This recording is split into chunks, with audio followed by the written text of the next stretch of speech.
Hi friends, welcome to our channel DB study hub. ఈ రోజు క్లాస్లో మనం 10th class biology third lesson చెప్పుకుందామండి. ఇప్పటి వరకు మనం 2 లెసన్లు అయితే పూర్తి చేయడం జరిగింది 10th బయాలజీలో. అదేవిధంగా ఇప్పుడు థర్డ్ లెసన్ చెప్పుకుందామండి. సో ఈ రోజు మరియు రేపటిలో థర్డ్ లెసన్ అనేది పూర్తి చేసుకుంటాము. సో రోజువారీ క్లాస్లో ప్రతి ఒక్క టెక్స్ట్ బుక్ని కూలంకషంగా అధ్యయనం చేసి రాసినటువంటి పాఠ్య పుస్తకాల నుంచి కవర్ చేసినటువంటి నోట్స్ని మీకు ఎక్స్ప్లెయిన్ చేయడం జరుగుతుందండి. తక్కువ టైంలో మీరు ఈ నోట్స్ ద్వారా మీరు సబ్జెక్ట్ అనేది పూర్తి చేయవచ్చు. ఓకేనండి. సో 3 to 10th క్లాస్ వరకు కూడా ఆల్రెడీ మొత్తం సైన్స్ మరియు సోషల్ కంటెంట్ మొత్తంగా రాసి ఈ నోట్స్ అనేది పెట్టడం జరిగింది. సో మీరు మన యాప్ యొక్క లింక్ డిస్క్రిప్షన్లో ఇచ్చాము. ఆ యొక్క యాప్ డౌన్లోడ్ చేసుకొని మీరు ఆ యొక్క నోట్స్ని పర్చేజ్ చేయవచ్చు. అదేవిధంగా 30% ఆఫర్ కూడా ఈ రోజు కూడా కొనసాగుతుంది. ఎవరైనా పర్చేజ్ చేయాలనుకుంటే పర్చేజ్ చేయవచ్చండి. ఓకే, ఈ రోజు క్లాస్ అనేది third lesson biology 10th class new text books అండి. సో ఇక్కడ మనకు 10th బయాలజీలో ఫస్ట్ లెసన్ పూర్తి చేసుకున్నాము, జీవక్రియలు. అదేవిధంగా సెకండ్ లెసన్ నియంత్రణ మరియు సమన్వయం పూర్తయిందండి.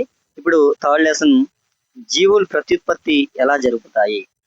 సో ఈ 4 or 5 డేస్లో మనకు బయాలజీ అనేది మొత్తం పూర్తవుతుంది.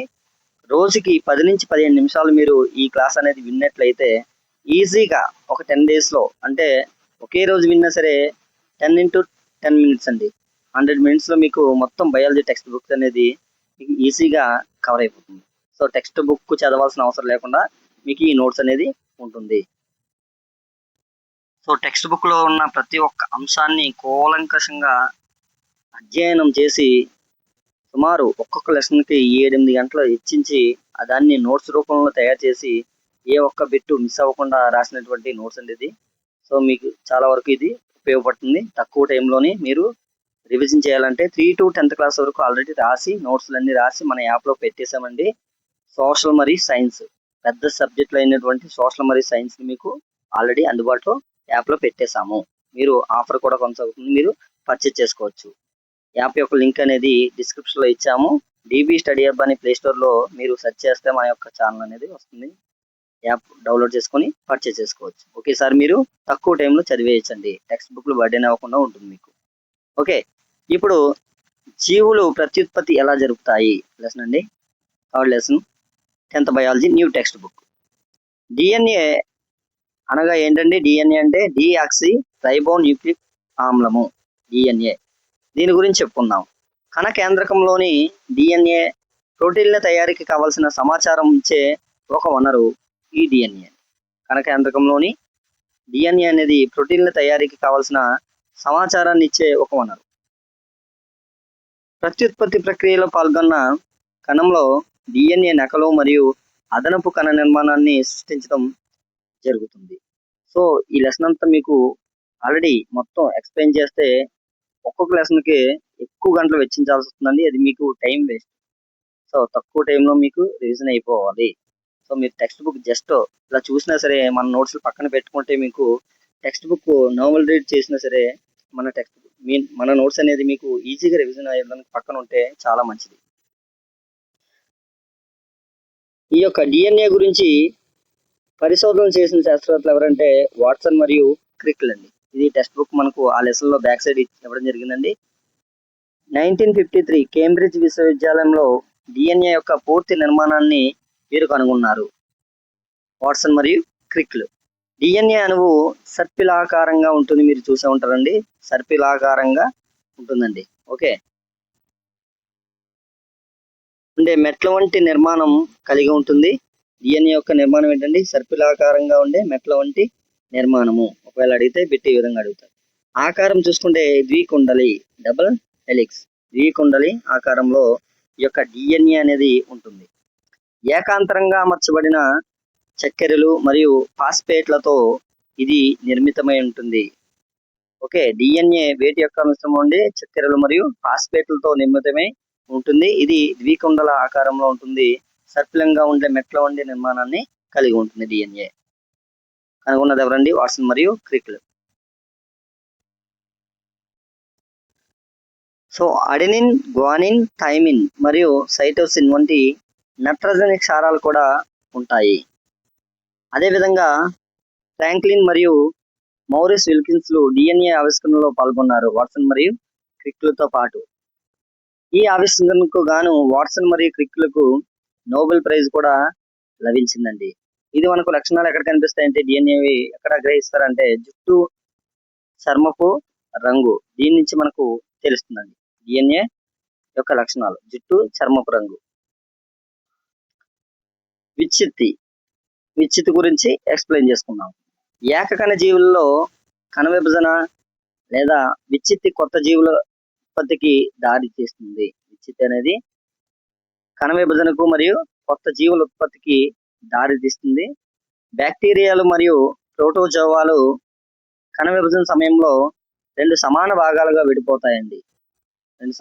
ద్విధా విచ్చిత్తి జరిపే జీవికి ఉదాహరణ లిష్మేనియా. ఇది కాలాజార్ను కలుగజేస్తుంది, కాలాజార్ వ్యాధిని కలుగజేస్తుందండి. అదేవిధంగా ద్విధా విచ్చిత్తిని జరిపే ఇంకొక జీవి తీసుకుంటే అమీబా. అమీబా కూడా ద్విధా విచ్చిత్తిని జరిపే జీవికి ఉదాహరణ లిష్మేనియా మరియు అమీబా. బహుధా విచ్చిత్తిని జరిపే జీవులు చూసుకుంటే మలేరియా యొక్క పరాన్నజీవి మరియు ప్లాస్మోడియం. ఈ రెండు కూడా బహుధా విచ్చిత్తిని జరుపుతాయి.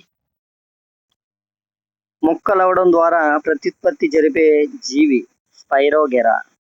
మొక్కలవడం ద్వారా ప్రత్యుత్పత్తి జరిపే జీవి స్పైరోగెరా. పునరుత్పత్తి అంటే ఏమిటో చూద్దాం.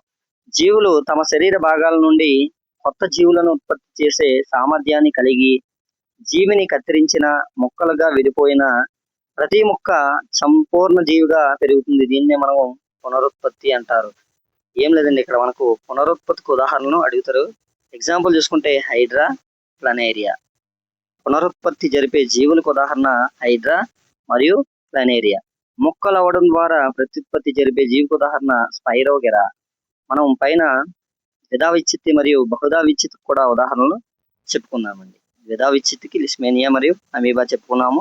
ఓకే, బహుధా విచ్చిత్తికి ప్లాస్మోడియం, మలేరియా యొక్క పరాన్నజీవి కూడా చెప్పుకున్నామండి.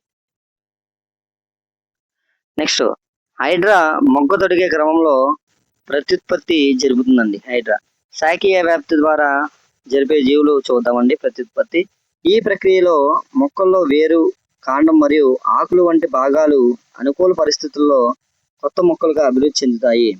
ఈ పద్ధతి కోసం ఉపయోగించేవి అంటు తొక్కడం, అంటు కట్టడం.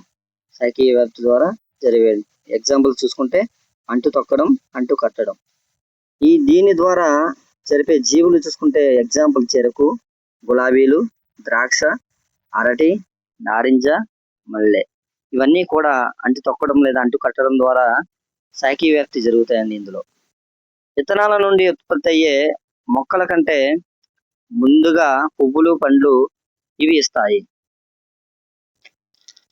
సో బ్రయోఫిల్లం ఆకు అంచు వెంబడి నొక్కుల్లో ఉత్పత్తి అయిన మొగ్గలు నేలపై పడి కొత్త మొక్కలుగా అభివృద్ధి చెందుతాయండి బ్రయోఫిల్లం.